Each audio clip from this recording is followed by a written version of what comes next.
Okay. Let's do the hypocycloid. We'll eliminate the parameter. X is equal to 7 sine cubed? Yeah, sine theta cubed. Yep. Sine theta cubed. Actually, that one might be cosine. Could be. What that will do is change the... It is cosine. Okay. Let's let x equal 7 cosine cubed. And the y equals 7 sine cubed. That'll change the orientation. But what we want to do here is eliminate the parameter. So let's take a look.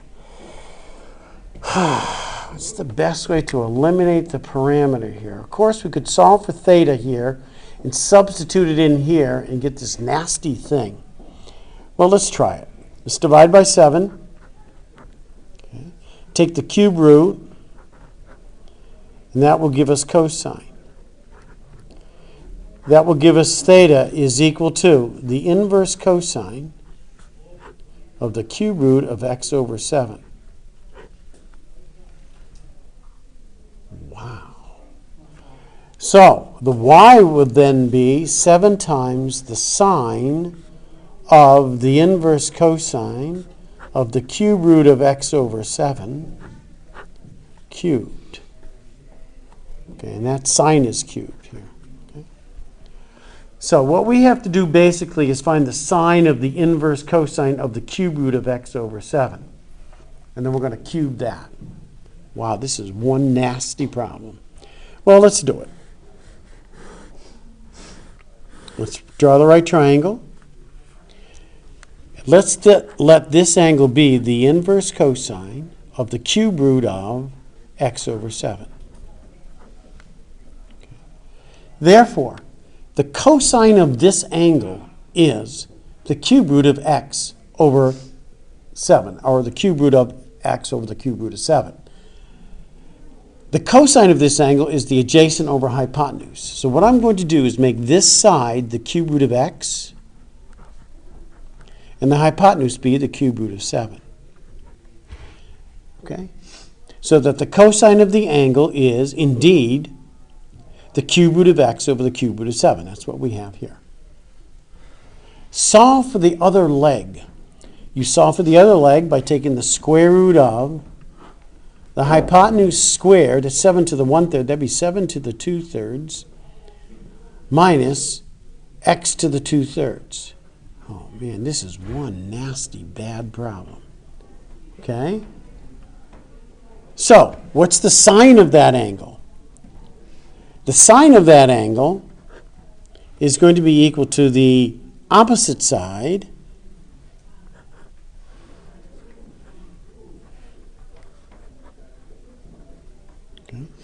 over the hypotenuse, and we're cubing that.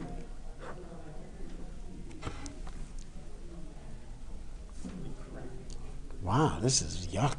So the y is equal to, now when I cube the cube root of 7, that's 7, and these 7s will cancel out. Thank goodness for some good thing here.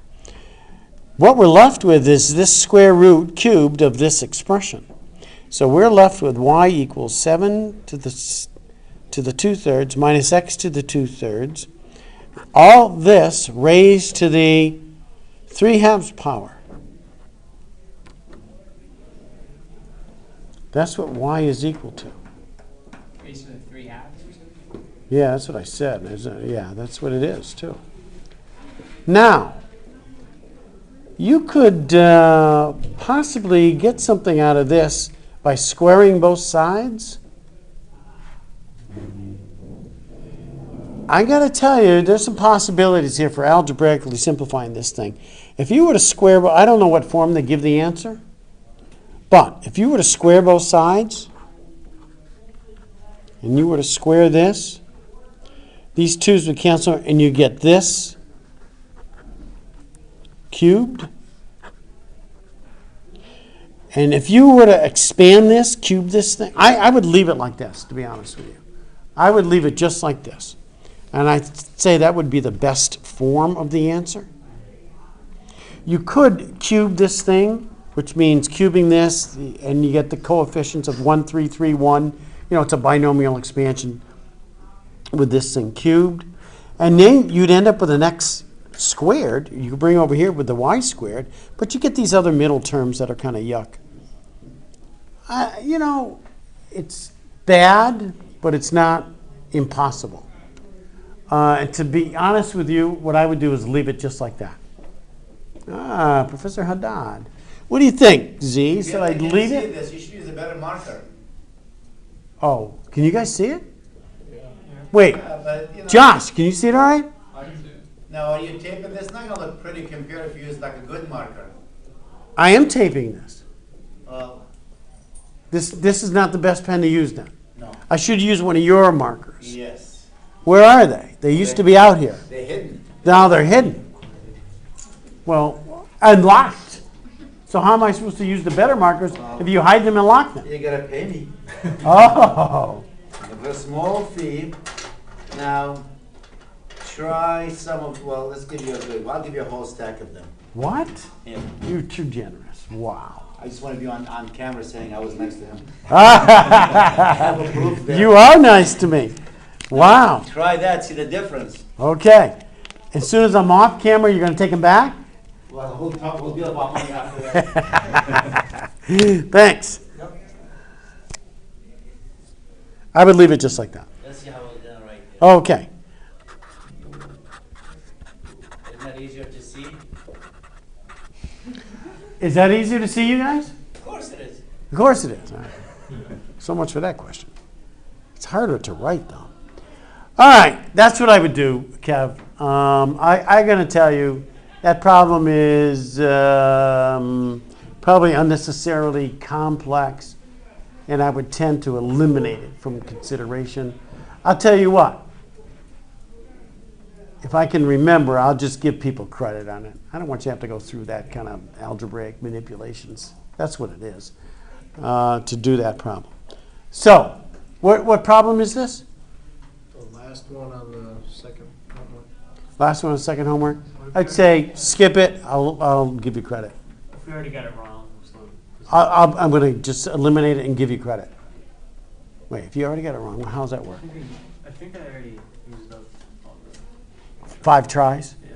I'll just eliminate the question, but then I got to make sure you still get credit for it somehow. I will give you credit, and then I will eliminate it. And I don't know if that would make a difference. I don't know. I'll do something. I'll do something for it. All right. Any other questions?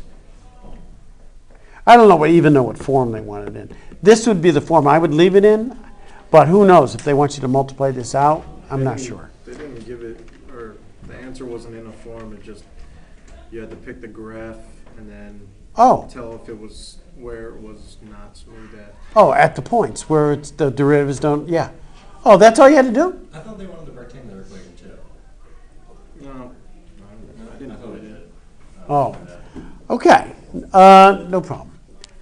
Given that, however, I said I would eliminate IM, okay? But it's not that bad to graph, okay? It is a deltoid. It goes up, down like this, okay, and over. That's what it is. All at 0.7, right? What's that? All at 7s, yeah. These are all 7s. You know what it is? The Pittsburgh Steelers logo. I believe the Pittsburgh Steelers is a Hypo Cycloid. It's got 4 points, right? Yeah, I'm pretty sure it is. It's the Steelers. Who won this week, right? Yeah, okay. All right, any other questions? I will eliminate it, but you didn't have to do this. Now I don't want to eliminate it, Kevin. Okay, I'm not going to eliminate it, all right? All you have to do is get the right graph that looks like this, okay? And say that at these points is where it's not smooth. So asking Oh, but there's more. theta, what theta is, which was like, it was 1/2 n pi. It's not smooth at 1/2 n times pi. Okay, because those are where these vertices are. Right. Okay. And that's the form they wanted it in? That's all. It gave you a list of 5 things. Oh. You check off where it's not smooth Okay. or where it is smooth. I think you guys can do it, especially since we already answered it. You got it right? Yeah. All right, I'm sorry. All right. I don't even think this is the one I got wrong. Oh, okay. I'm going to leave it there. Okay. I thought you had to do this mess, and it is. I thought I had to too. Yeah, all right. That's all right. No problem. All right. Any other questions? Okay. Let's take a look at arc length again. At the very end of class yesterday, we derived the formula for arc length of a parametric form. And we ended up with the arc length is the integral from a to b of the square root of dx dt, or whatever the parameter happens to be, squared, dy dt squared dt. Okay, that's the arc length formula for a parametric form. Very similar to what you do in Calc 2 for the arc length, where a function y is given in terms of x. In that formula, you have a 1 plus the derivative squared dx. This one we have the dx dt squared, dy dt squared, because we're multiplying and dividing by a delta t, okay? And that's what happens. So it's basically the same thing. I think that marker's too thick. Yeah, I do too, kind of, huh? Well, which do you guys prefer? This one or the one I was using before? I like the other one. I like the I think what Z was talking about, I think he was talking about the fact that maybe on video, this comes out better than the pen. Like when you do it, the video, like you put it on YouTube, I think maybe that's what he was referring to. It could be. But if you guys prefer the pen, I'm using the pen. And then we'll see what the video looks like, okay? All right, let's do a problem. Let's derive the formula for a circumference of a circle of radius r, where the circle is defined parametrically.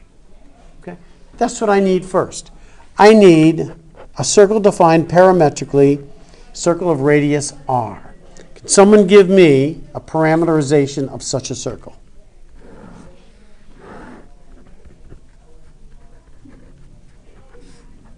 Can you repeat that? Here's what I want. I want a definition for a circle of radius r defined parametrically. I want x in terms of thetas, y in terms of thetas, where I have a radius of r. Yes, Kev? X equals r cosine theta, y equals r sin theta. That is perfect. Thank you very much. That will do the trick. If you were to eliminate the parameter here, okay, you could square both sides right now, get x squared equals r squared cosine squared, get y squared equals r squared sine squared, add them up, you'd have x squared plus y squared equals r squared times the quantity sine squared plus cosine squared, which is x squared plus y squared equals r squared. Okay? That's exactly what we want. That's a circle of radius r defined parametrically. Okay? Does that make sense? Attaway. Let's use the formula to derive the circumference. Now, what should the answer be? What should we get for an answer before we do this?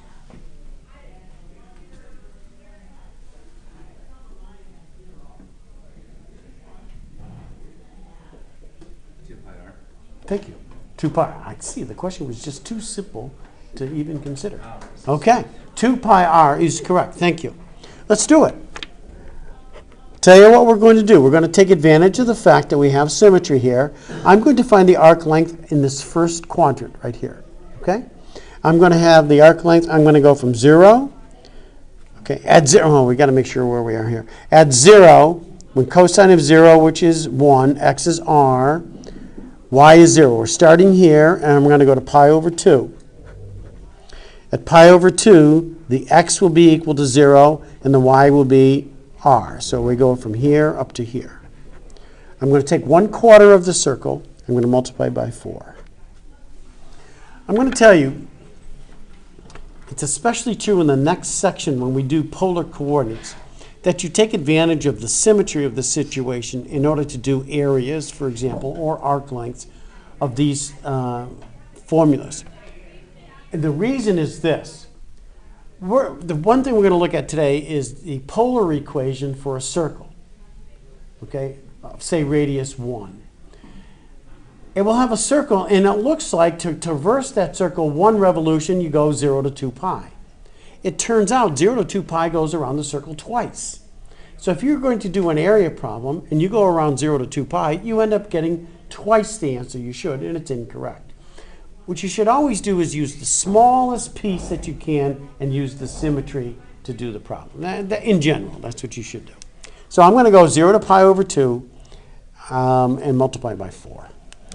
Okay, square root of dx d theta. With dx d theta, the derivative here, it's going to be a negative r sine theta squared plus dy d theta, that's going to be an r cosine theta squared d theta. That's our arc length formula. Okay, length of a plane curve. 4, the integral from 0 to pi over 2. We have the square root of r squared sine squared plus r squared cosine squared d theta. 4 times the integral of. Now, what happens here? R squared comes out. It comes out as an r. I'm going to take it all the way out front. Okay? What's left inside the square root? Sine squared plus cosine squared, which is equal to 1. Square root of 1 is 1, so I end up with a d theta. We end up with 4r. The integral of d theta is theta, 0 to pi over 2. We end up with 4r pi over 2, which is 2 pi r. Okay? The circumference of that circle. Okay? Any questions on that? There you go. You could expect something on the test, on something using the arc length, okay? Most of the problems on the test, I'll have you set up integrals. Occasionally, I will have you do the integrals out. But most of the time, it's to set up the integrals that will do the following, okay? Okay, you guys ready to go on? Almost.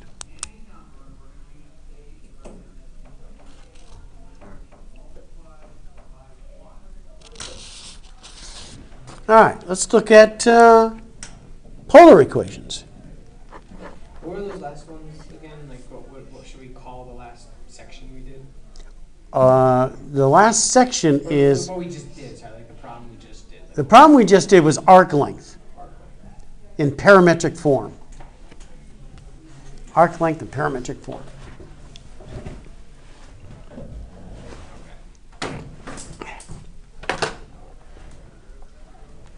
And now we're going to do polar equations. Okay.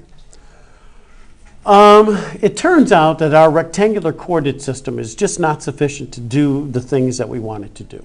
Okay. There's certain kinds of graphs and relationships that are better expressed in terms of another coordinate system, namely polar coordinate system. Okay. In our rectangular coordinate system, we have 2 axes, x and y axis, okay? And we locate a point in the plane by an ordered pair, x and y. X has given us the distance from the origin along the x-axis. The y has given us a distance from the x-axis along a line parallel to the y-axis. And we get this unique pair that will define a unique point in the plane, okay, x, y. Well, like I said, it's not sufficient. There are other graphs, other relationships that are better expressed with another coordinate system. And that's a polar coordinate system where this point, this location, is described by using r, the distance to the origin, and theta, the angle that this line segment makes with the positive x-axis. This point can be given as r theta. Okay? Well, one thing we're going to have to be able to do is translate from one coordinate system to another. Okay, so let's take a look at that.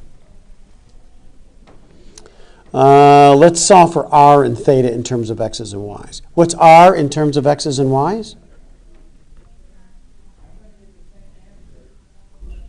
Well, let's do r squared. We can do r squared. What's r squared in terms of x's and y's? X squared plus y squared. Thank you. Pythagorean theorem. And we're better off using r squared there because r can be negative. Generally speaking, if we have a choice between r positive, r negative, we choose r to be positive. But it's possible that r is a negative number. We could have a negative r. If you have a negative number for r, instead of going in this direction from the origin, okay, you would go in the opposite direction. Okay, that's what a negative r will do. All right. What about theta? What's theta equal to in terms of x's and y's?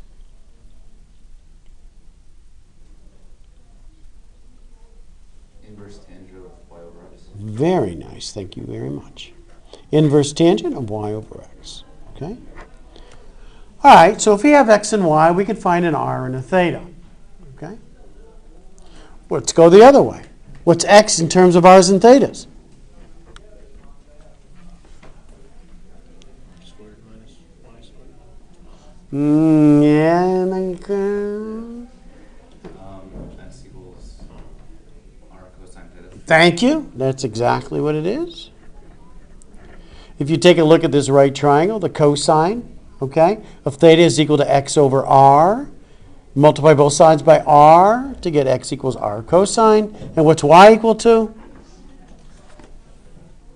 R sine theta. Thank you. R sine theta. And this way, if we're given r's and thetas, we can go to x's and y's. Okay? Sometimes it's going to be useful, and we're going to have to do such a thing. Okay? But I'll tell you, generally speaking, when we have equation in polar coordinates, we're going to leave it in polar coordinates. Okay? Let's do some simple polar coordinate equations.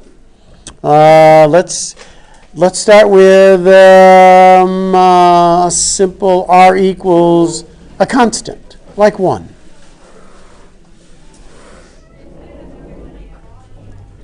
And when we're in polar coordinates, this is called the pole. This is called the polar axis. This is theta equals pi over 2. Okay. This is theta equals pi. Theta equals 3 pi over 2. Okay. R equals 1. We want all those points in the plane, a distance 1 from the pole. What will that describe? Now, you bet it is. It's a unit circle. And I'll tell you what. This is the reason that polar coordinates are used, is right here. The equation of that circle of radius 1 in polar coordinates is r equals 1, a constant. That is much easier to use, depending on what we're doing, than the equation in rectangular coordinates, which is x squared plus y squared equals 1.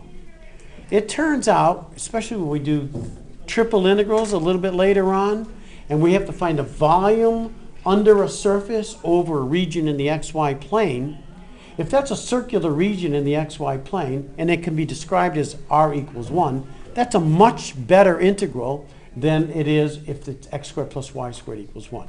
And we'll see that later on when we do such a thing. Okay, r equals 1 is a circle of radius 1. Let's do a constant angle. Let's suppose we, oh shoot. See, this is muscle memory. Every time I draw these axes, I'm going to automatically put x's and y's there. But let's suppose we have theta equals pi over 4. What will that be? What are the set of points in the plane B that satisfy this polar equation, theta equals pi over 4? Straight line to diagonal upright, basically like x equals y, but Yeah! But, wait, you said but at the end? but in quadrant 1 only, like starting from the origin. Oh wait, no, it's gonna go. Yeah, actually, actually you can get both. And the reason you can get both is because if you allow r to be equal to a negative number, here's theta equals pi over 4 is here, you're right. This point here, for example, would be 2 pi over 4 with r equals 2. This would be r equals 1. This would be r equals 0. This would be r equals negative 1 pi over 4. That does work. As long as you allow negative numbers for r, you will get the whole line. And that's a case where we want r to be negative because we want to get that whole line. Theta equals a constant will be a line having that angle with the positive x-axis. Okay?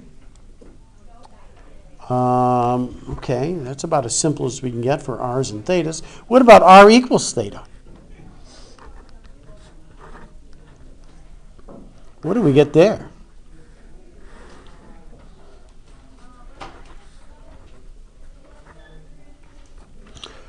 Well, let's see what happens. Let's start theta at 0, and let's increase the theta. At 0, r will be 0. As we increase theta, r will increase as well. Okay? So as we increase theta, r increases. At pi over 2, where theta is pi over 2, okay, r would be pi over 2. If we keep on going, when r is equal to theta, which is pi, this distance is pi. Now down here, it's 3 pi over 2. Then over here, it's 2 pi. And if we keep on going around, what happens? It keeps going around that way. It gets bigger and bigger and bigger. What we have here is a spiral, okay? If we allow negative values for r, what happens? We get these values.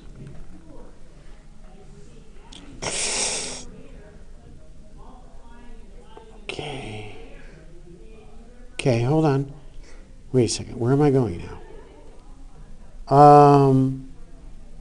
Okay, I'm going over there. Okay, hold on. Ooh, something like this, I think. Yeah. I don't like the looks of it, though, but it's something like that, okay? This is called a spiral, okay? It's an Archimedean spiral is what it is. I guess that's okay, yeah. I think that's okay. Yeah, I think it is. It looks okay to you? Yeah. That's fine, then it's okay. All right, how we doing? All right. We don't need that one. All right. But anyhow, let's do another one. Let's do r equals cosine.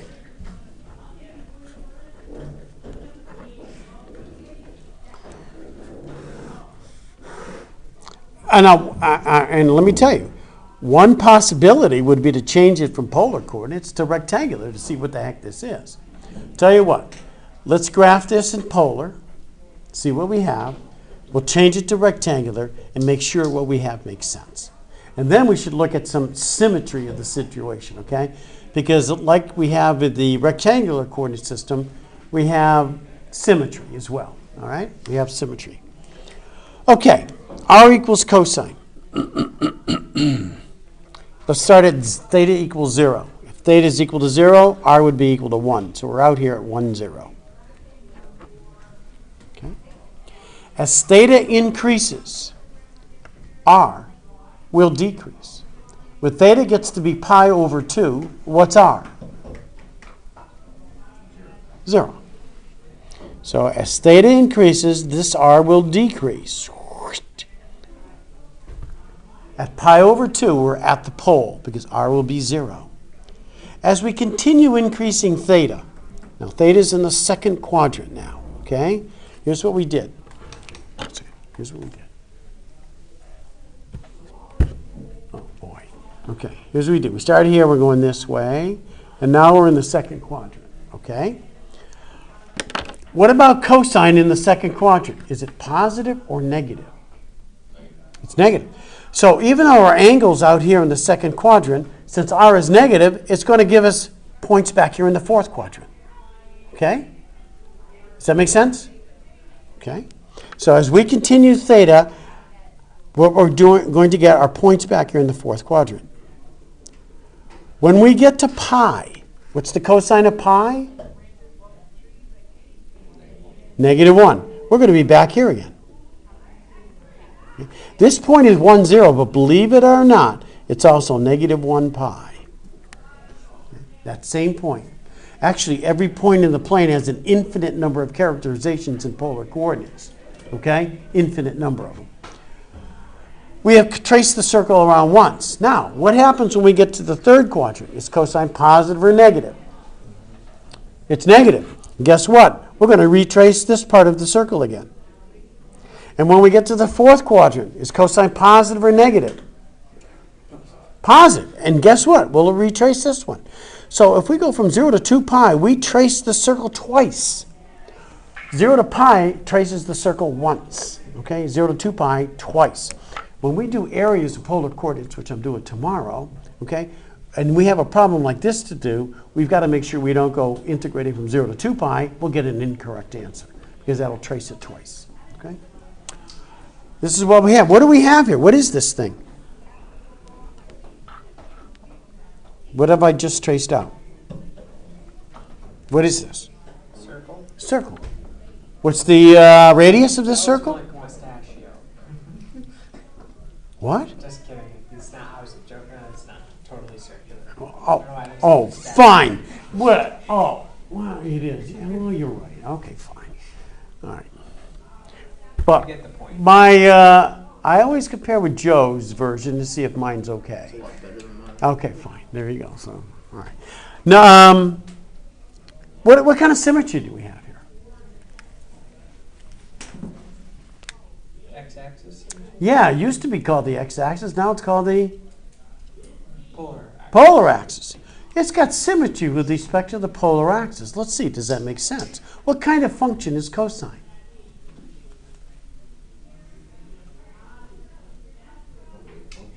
What kind of function is cosine?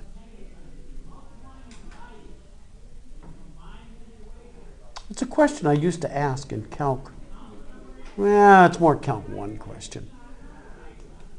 Well, I remember doing cosine when it would be like 1, 2. Like when you would do the graph out, when it would be kind of like a bunch of loops. Well, the cosine graph starts here's at 0, 1 and goes down, up, down, up. But on the other side, it goes down, down, down, down. What kind of function is cosine? What? Continuous? Okay, I agree with that. That's not what I'm looking for, but it is continuous. What? It's a wave, yeah. Fluctuating. It is? All right, yeah. I'll tell you what it is. It's an even function, okay? Cosine is even. Because it always stays like the same. It doesn't go higher or lower than. Yeah, but the fact that it's even means it has symmetry with respect to the y-axis, okay? That's symmetry with respect to the y-axis. Y equals x squared, even function. Symmetry with respect to the y-axis. What does that mean, symmetry with respect to the y-axis? It means this. If you take a point on the graph and draw a line segment from that point, perpendicular to the y-axis until you hit the graph again, guess what? The y-axis will bisect that line segment. Okay? Y equals x squared has that kind of symmetry. Y equals x squared is an even function. Cosine is an even function. Okay? That has that symmetry with respect to the y-axis. What's the test for symmetry? What's the test for an even function? The test for an even function is this.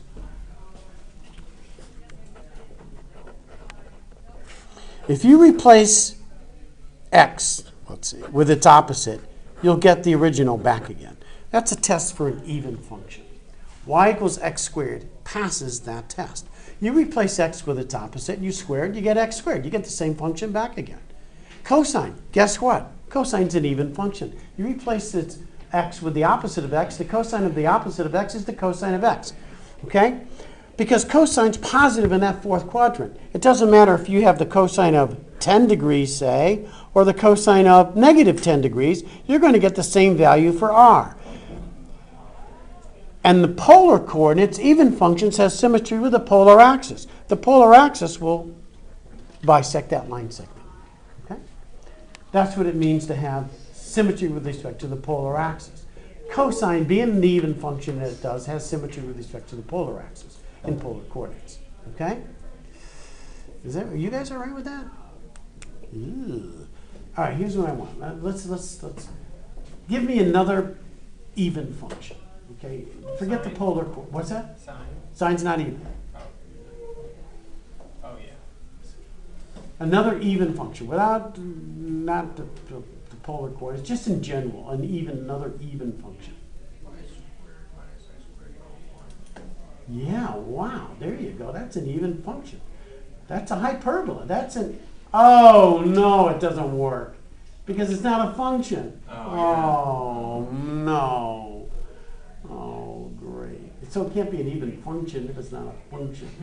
Oh. Can someone else give me an even function? just so we can practice this even Y function. equals x squared. I already did that one. I want another one. Because x negative x. Negative x quantity squared? Or negative, or opposite of x squared. The one concave down. That's an even function. That works. Okay? Because it doesn't matter if you replace x with its opposite or not. You're going to square it anyways. It has the symmetry with the y-axis. Here's what I want from some intelligent student. I want an even function that is not a polynomial.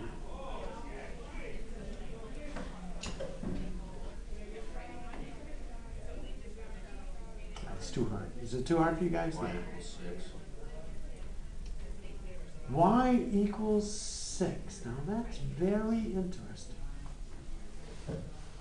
The only problem with that is 6, believe it or not, is a polynomial. But it is indeed an even function. That was pretty good. But it's not. It is a polynomial, unfortunately. What degree polynomial is y equals 6? 6, the 6. It's a 0-degree polynomial. It's a polynomial, nonetheless. It meets the criteria. Shoot, you were almost there. I'll give you one. Absolute value is when it works. Absolute value is even, okay? It's got the symmetry with the y-axis. Replacing x with its opposite causes no change, okay? Okay, cosine being the even function that it is, gives us symmetry with a polar axis. In general, when you have a polar equation that involves cosines, you have symmetry with a polar axis, okay? All right. All right, what else did I want to do with this thing? Oh, I'll tell you what. Let's change it to rectangular coordinates and let's see what happens. There's a trick to this. You ready for this? What we could do is take r and replace it with the square root of x squared plus y squared, and take cosine and replace it, okay, with here. Here's what we got. We could take the r and replace it with the square root of x squared plus y squared. We could take the theta and replace it with the inverse tangent of y over x. That is a mess. We could deal with it, but it's messy. There's a trick to this. Here's the trick. The trick is to multiply both sides by r.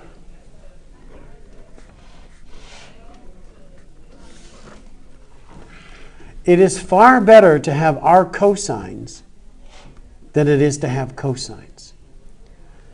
R squared is x squared plus y squared. R cosine is equal to what?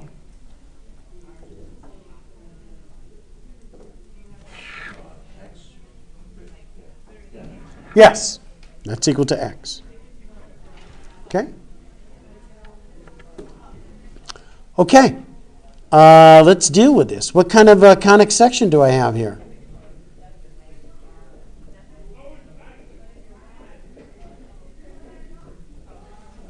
What is it? Circle, thank you. It's a circle. So let's put it in the right form.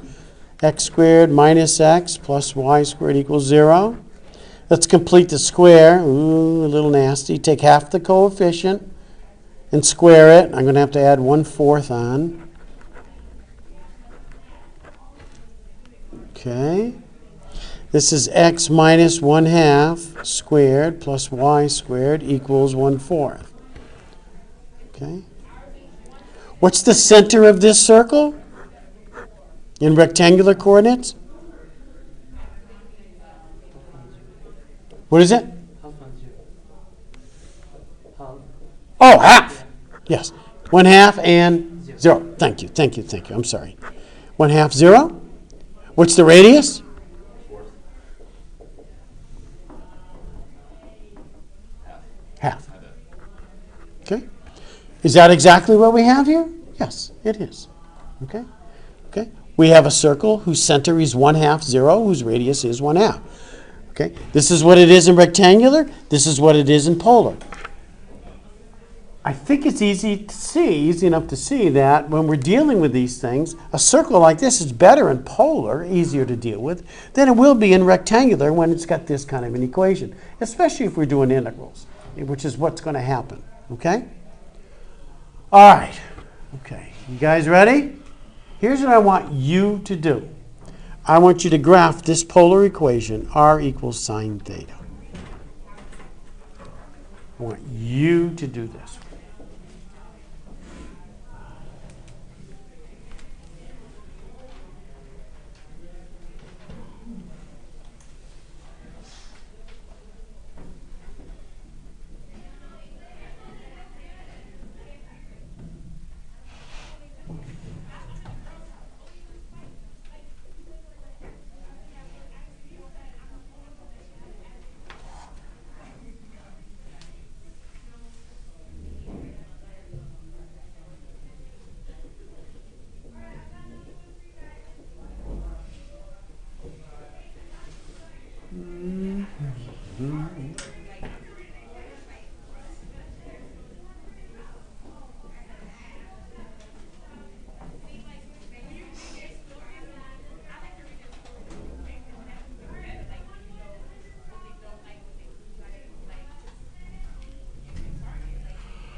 Do, do, do, do, do.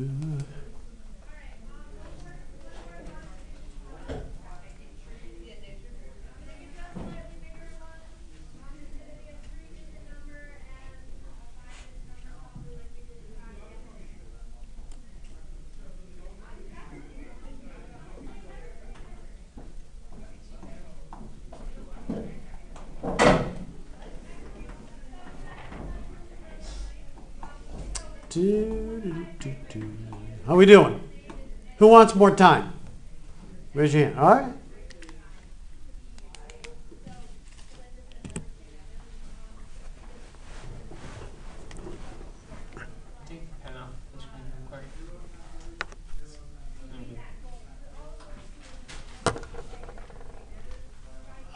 Keep in mind, math team, Monday, got the pizza ordered. Okay, so we're ready to roll. If you like doing math problems, be there. Wait, if you're good at doing math problems, be there. Even if you hate it, as long as you're good, I can use you.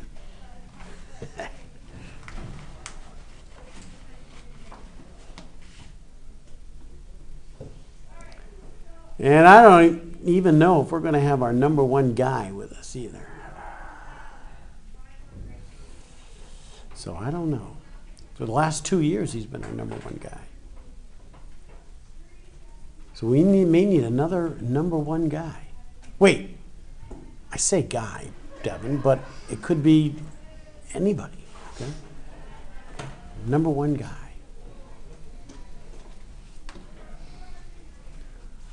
All right, who's got the graph?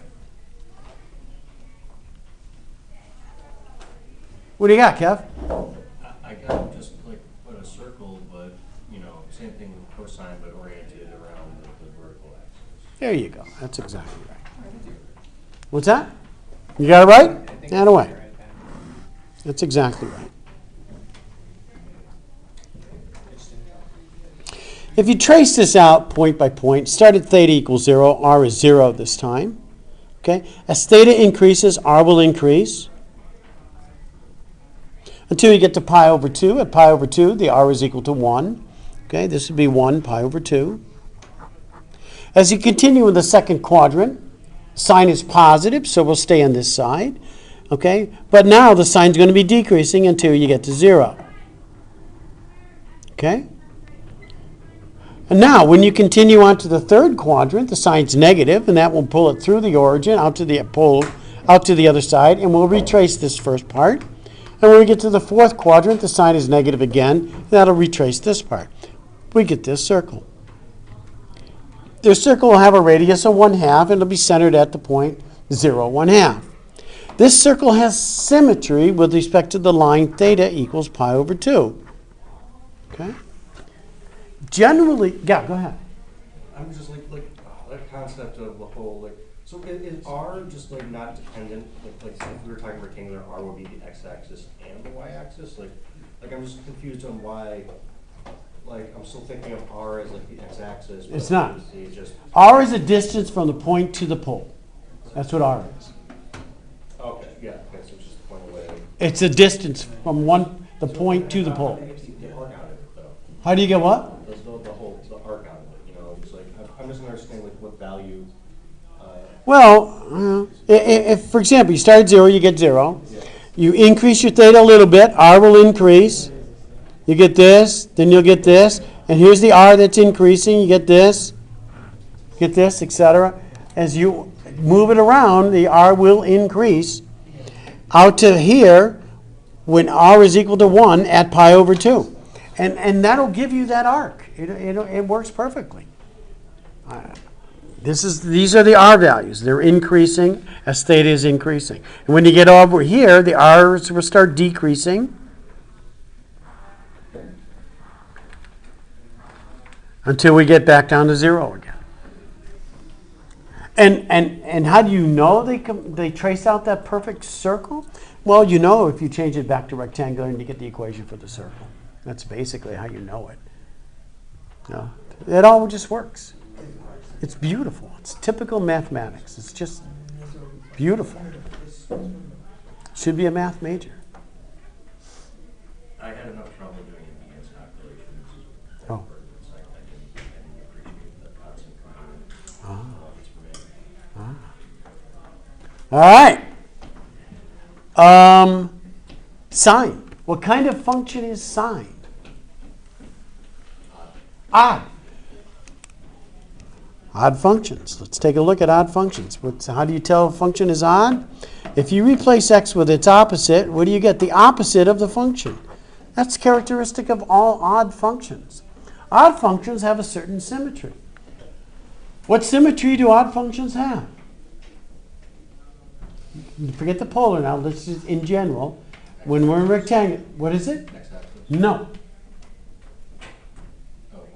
Origin is correct. Typical odd function, y equals x cubed, for example. Y equals x cubed looks like this. Take a point, draw a segment to the origin, back through until you hit the graph again. It's bisected by the origin. Every segment will be bisected by the origin. Okay? That's characteristic of all odd functions. And that makes sense given its definition. You take an x like 3 cubed, 27. Now take a negative 3. What do you get? A negative 27. Negative 3 gives you the negative 27. Positive 3, the positive 27. You get the symmetry with respect to the origin. Okay? What does that translate into when we do the polar coordinates? It translates into symmetry with respect to the theta equals pi over 2 axis. Why? Well, let's check it out.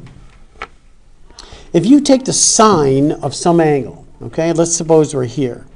Okay, we're taking r is sine of some angle. We get this point right here. Now, we're going to take the opposite of that angle. We're down here. What do we get? The opposite of r. That's what happens here. When you take the opposite of x, you get the opposite of the function. If you take the opposite of the angle, you're down here. This is theta. This would be a negative theta. Instead of getting this positive r, you're going to get this negative r. Over here, you're going to get this point. Guess what? That line segment is bisected by theta equals pi over 2. Negative theta, negative r. Okay? Brings it down to the fourth and through back up to the second. The bottom line is this. Here's what you got to know. For polar equations involving cosine, you get symmetry with the polar axis. For polar equations involving sine, you get symmetry with respect to theta equals pi over 2. If you have both functions, you may get both symmetries. You may get neither symmetry. They may just kind of cancel each other out. All right, there's one more graph I want to do. And then we're going to do this with Mathematica tomorrow, hopefully. Okay, but let me just do one more polar equation graph. And that's this.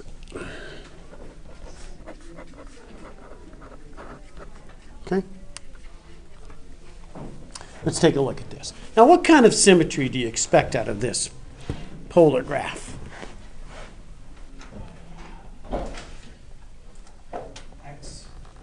X-axis, which is now the polar axis. That's exactly right. It involves cosine only. You would expect polar axis symmetry with this thing. Yeah, let's see what happens. It gets a little complex here, but let's take a look at this. Oh, geez, God dang it, crap. Rats. That's all recorded, right? Okay, let's start theta at 0. Cosine of 0 is 1. R would be 2. This is going to start out here at 2. As I increase theta, the cosine will decrease. When I get to pi over 2, the cosine of pi over 2 is 0. R will be equal to 1. As I go from here to here, my R is going to be decreasing. Okay? As I continue increasing theta from pi over 2 to pi, the cosine will continue to decrease. When I finally get to pi, the cosine's at -1 now. When I get to pi, the cosine will be -1. R will be what at pi? 0. So what happens is this keeps going around, but the R is decreasing. And at pi, we get 0. This point right here.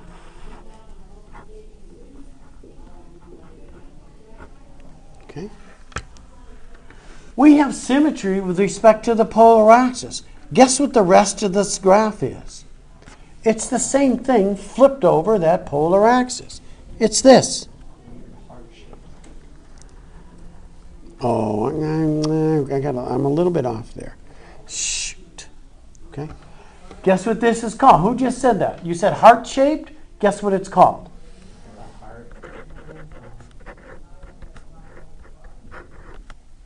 Cardioid. What the heck does cardioid mean? Heart-shaped. Okay, that's exactly what it means. That's called a cardioid. Okay? That's hard. I wouldn't be surprised. I know, I failed down here. I didn't. That's true. All right, that is a cardioid. Okay? I'm going to leave it at that because what I'm going to do tomorrow is we're going to use Mathematica to draw these things, and Mathematica draws these things rather well. Okay? And we'll take a look at, and we'll finish. Actually, we could finish up tomorrow, but I'm actually going to finish up on Thursday. Your test is Tuesday, okay, like I said. And we got a few more things to do with the polar coordinates. We want to maybe find a derivative dy dx, okay, at a point which will still give us a slope of a tangent line. So we'll do some things with the polar coordinates, okay, but we're started. All right, see you tomorrow.